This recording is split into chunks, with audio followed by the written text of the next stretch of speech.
Hello ladies and gents, welcome back to the channel. Welcome back to the night point of view driving review. In front of us is the new Forthing S7. We have the range extended EV. Now I've left the key fob inside the car so I can show you the headlights from the outside, otherwise they do not switch on until you start the car. This is definitely a unique and beautiful 5-door sedan, or like a Sportback. The range extended EV has the electric motor on the rear axle, meaning rear-wheel drive. It produces 154 kilowatts of power, which is equal to 209 horsepower. It also has a 1.5 liter petrol on the front. It's a 4-cylinder naturally aspirated, 105 horsepower that acts as a generator, so it does not move the wheels. So it recharges the 28.4 kilowatt hour LFP battery that powers the electric motor. We're sitting on 19-inch alloys and we have frequency selective dampers, so very comfortable and quality ride, unlike the tires, which are Chinese. And in this case, since this is a rear-wheel drive, these tires are really bad, and when it's little rain, this car can slip, and I would advise you seriously replace these tires when you buy the car immediately. Don't give them a chance, just replace them. You're gonna thank me later. I'm gonna head up for the drive. I did a consumption test at night. We'll talk about those figures inside, and I'm going to just straight go into the car. It's a little bit late. Now, when you get into the car, you are greeted with these two screens that unfortunately don't have a night theme, and I'm not sure how this looks on the camera. I've lowered the brightness to the lowest setting, so it ain't great. You can have this special theme. It's a little bit less of a bright, if you will, but I think Forthing ASAP needs to release an update with a dark theme. Regarding consumption, I did a 50-kilometer standard open road simulation, so driving late night in the city, little traffic, in the standard driving mode, letting go and recuperating for the change of traffic lights. My power consumption was 11 kilowatts and fuel consumption 4.4 lowest. I also did a 50-kilometer highway test, driving between 100 and 130 kilometers per hour. My power consumption was 20 kilowatts and fuel consumption 8 liters. Very efficient on the open road. I will show you here the Apple CarPlay. It has a light theme as well. So if you open Waze, it has a dark theme. If you go to Google Maps, if you open satellite view, it's a little bit less bright. So I might just keep this and maybe later switch it to Waze. I'm gonna just head out and drive. The buzz sound you heard is the door handles retracting and then the car locked.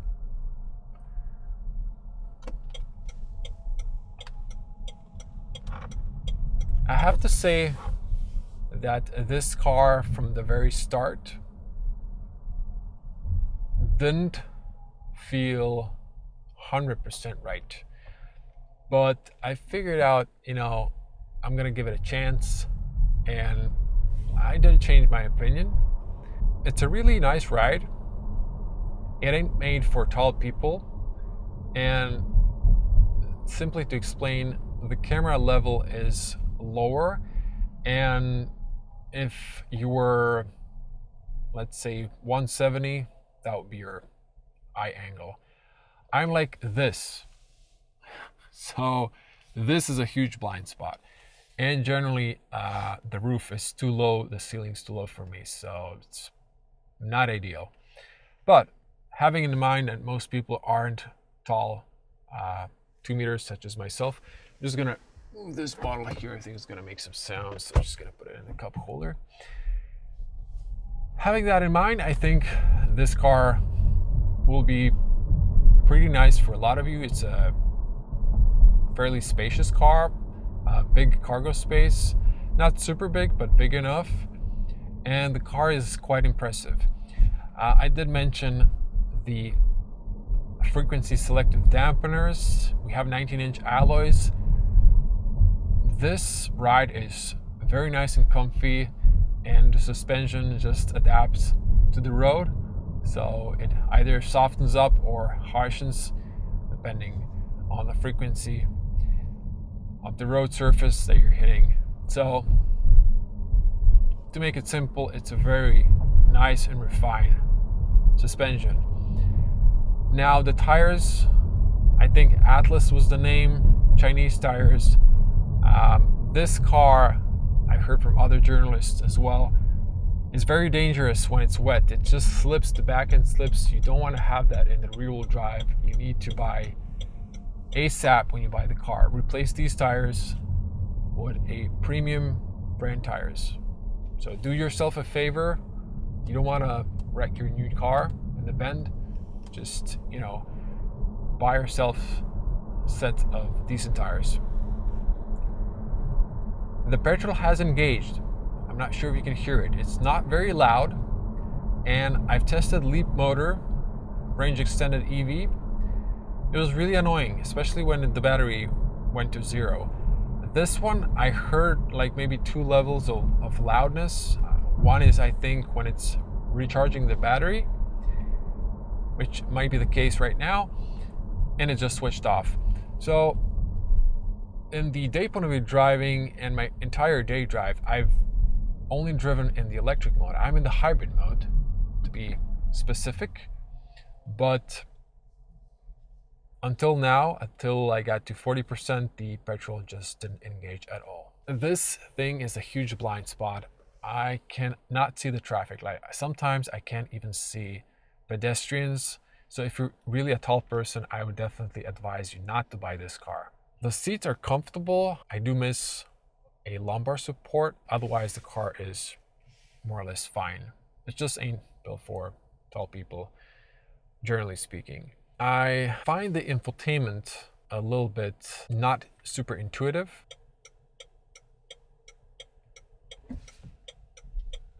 Finally, I don't remember the last time I was waiting this long. Anyways, apologies, little distraction. Now, let's talk about the driving part. 209 horsepower feels adequate for this car. If it had more, it would be really great. If it had 300 horsepower, it would be nice and fast. But this is fast enough also when you look at 0 to 100, 7.2 seconds. That's, pretty good. I didn't really floor it, but when I switched the driving modes to sport, it feels a little bit more nippier. The steering has 3 settings. It's fairly direct. It's not too light, I would say, as well, in this middle setting. And altogether, the car feels fine. I haven't pushed it fast in the bends because I didn't have an opportunity, but also since I heard these tires are really bad, I just didn't want to feel the car slipping because it's not really a comfortable feeling. This car, you can drive it almost as a one pedal, but it has auto hold, so you need to use the brakes. And the brakes are fine. They're not super aggressive from the start. Actually, when I got the car, I felt like they were almost like a little bit late, but I think they're not. It was just, I was expecting a little bit more of recuperation force. So the recuperation is kind of light in the strongest recuperation setting. So I prefer recuperation to be stronger. It does depend on the power of the electric motor. So more power, the electric motor starts spinning in the opposite direction, so it creates the acceleration force when you let go of the accelerator, or it changes the current. So in that case, more power, more stopping power. But in this case, it's just not that strong. Even if it had 300 horsepower, for me personally, that's still light recuperation. If we're talking about like 450 or 500 horsepower electric motor, that would be enough or strong recuperation. But there is pro to this. You're gonna get a feeling of how long you need to recuperate to stop for traffic lights. In the end, you apply the brakes, but this is actually good because it's forcing you to use the brakes, so you burnish them so you don't get rust buildup. Now, this is not related to the car. If you have Google Maps, I love the satellite view, but you can have it oriented to the north for some reason, or excuse me, where the car is facing. So that's kind of a bummer. This is our orientation of north. So if I go to Waze, you see Waze points where the car is pointing. So that's what I like. And again, I didn't see that traffic light change because just the roof is too close. I'm too tall, I can't see the traffic light if I'm too close. You can see it on the camera because it's slightly lower.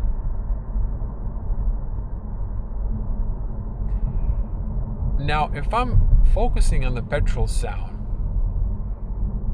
since I didn't hear it during the day, and this feels like EV when it's using the fully electric mode, it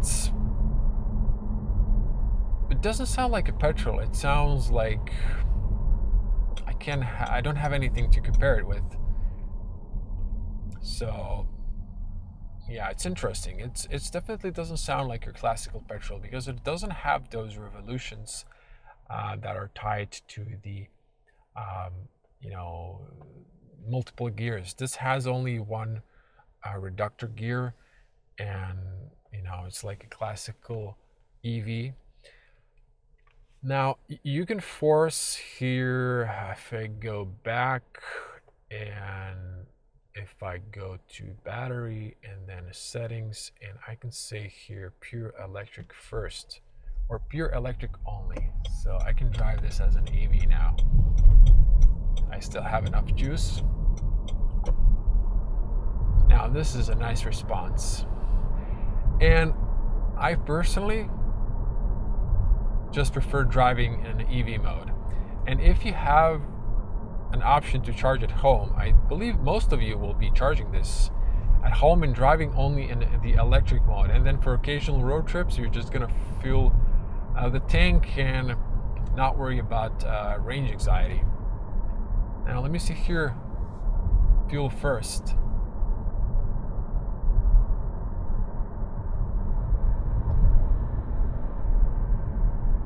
Oh, that's a little bit different. Now I'm letting go here, so it's like a bit quieter. Now it's disengaged. It's electric, but it's gonna engage back. You can hear it. It's definitely a bit louder. I'm gonna this time drive in this petrol mode and come to the highway. So now the ADAS feature, you heard it a little bit here, it's not fighting you, so it's just alerting you. That is perfect. It does keep you on the highway in the bend, but it doesn't follow the bend. Excuse me, it keeps you in the lane. That's what I was trying to say, but it doesn't follow the bends. So have that in mind.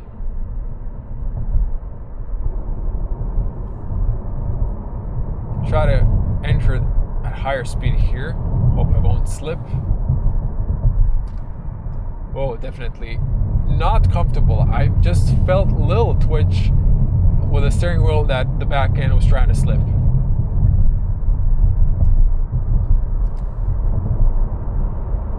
This is interesting. You can hear the petrol, oh, it's screaming now, and the electric motor.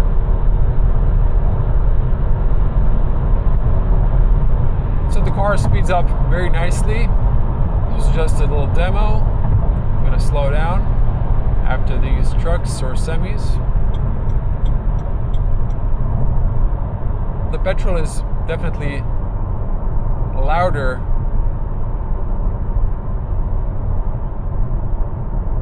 But it might be also charging the battery. I did charge the battery in the hybrid mode a little bit. I noticed that. But if I'm being honest, I like driving in an EV mode, so this sound that I can hear is kind of annoying for me personally. I'm just gonna switch it to full electric hybrid. That was the setting I was driving in. And but waves back on, so it's less glare.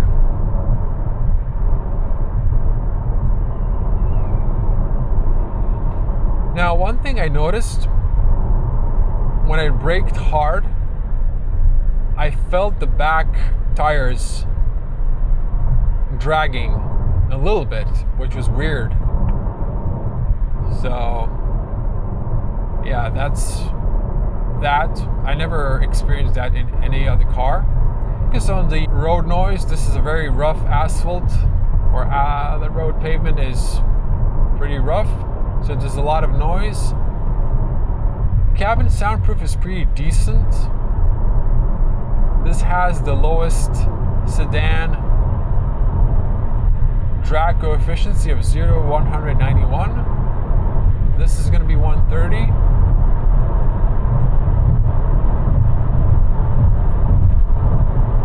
So, yeah, the most focus here is on these tires. This is a bit smoother, and then again rough. Now, you press down to engage the assistant. Now, check this out. The car did not engage, and it just left me to go into another lane, which is not ideal.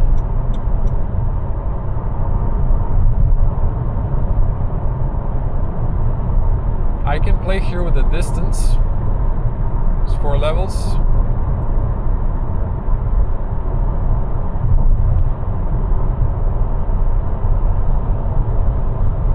Now I have to check one thing while I'm here, and that is the ADAS, or the driver assistance.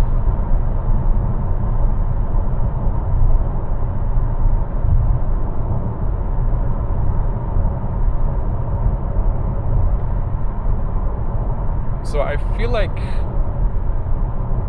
the car, okay, now it's following the other car. Let me just check something here now. No.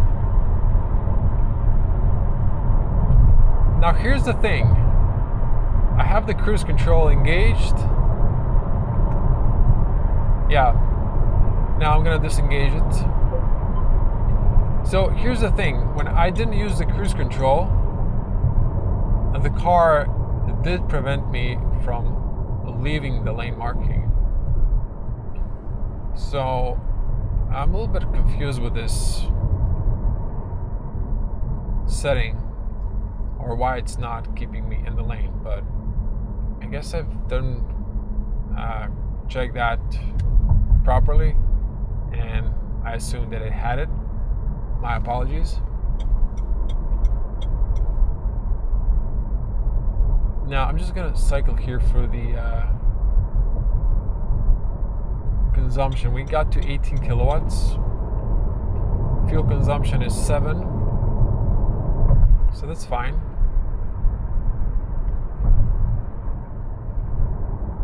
Okay, so now let's just test this theory. If I go to the right, see, it's correcting me. If I go to the left, okay, please hold the steering wheel. I'm holding. I'm just gonna let it go to the left, and it prevents me, which is really weird. Why doesn't it do it if I engage cleaning service? So this is cruise. And in that case, I'm going a little bit to the left. Okay, it did try to engage now, so it's still engaging. For some reason, it doesn't work at higher speeds. Also, I've noticed that 130 kilometers per hour is max, and I think I also saw that in another car. I can't remember which one, but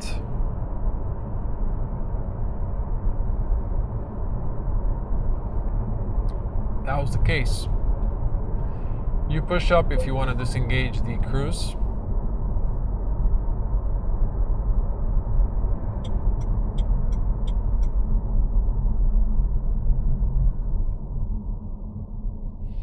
Now, another thing, this car, despite being so long, almost 5 meters, it has an excellent U-turn maneuver considering its size.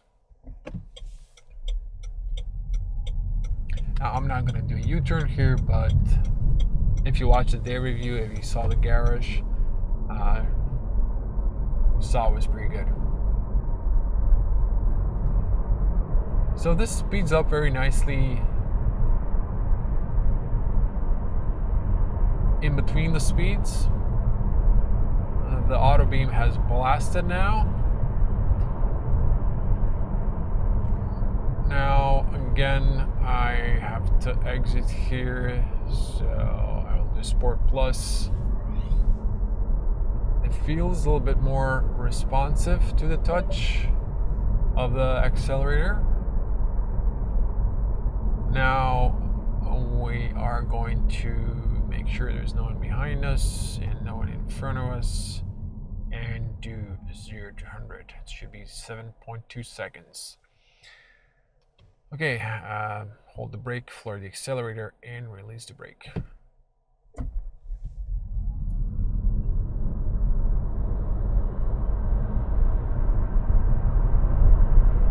Brake check.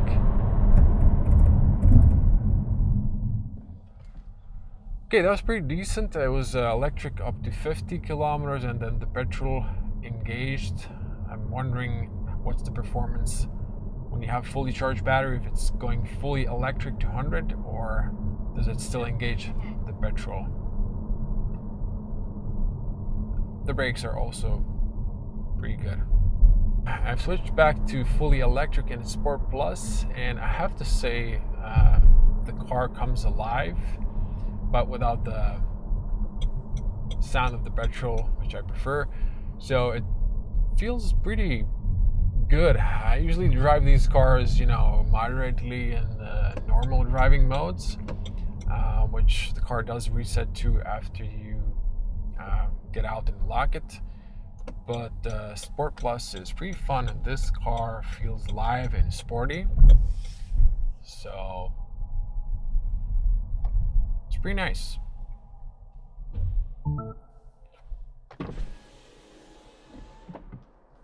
Now, I'm about to end the video. I'm just gonna let you hear the pedestrian warning sound. And this is the reverse.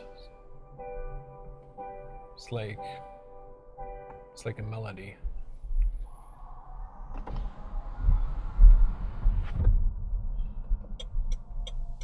Now, altogether, my impressions, it's a pretty good car. There is room for improvement. They should definitely release a software update and fix the RDS, switch those names instead of frequencies.